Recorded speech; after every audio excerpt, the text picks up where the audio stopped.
Good.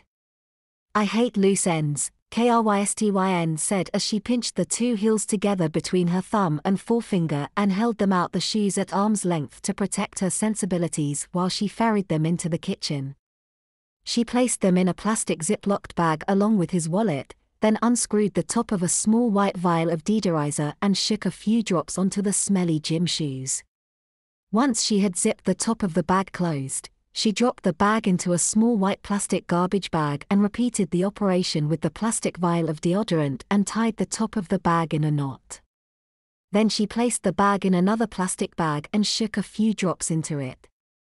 After knotting the second bag, she repeated the entire operation with a third bag. When she was done, she came out of the kitchen with a small white plastic bag that was neatly knotted at the top and exuded the faint smell of cloves.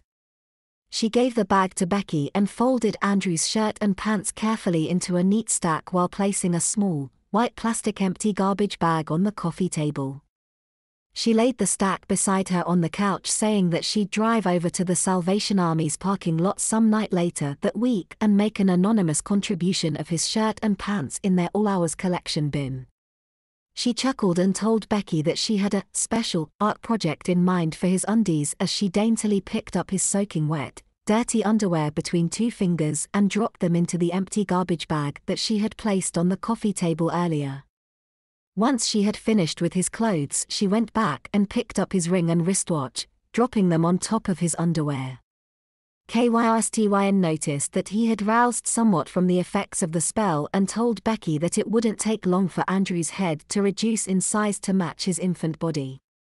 She observed that its former dimensions had already reduced by a third and that it was shrinking rapidly to fit the size of his rejuvenated body. Krystyn smiled down at him and said conversationally to Becky that once his brain shrunk and reduced its oxygen demands on his body, he'd wake up fully so they could talk to him again.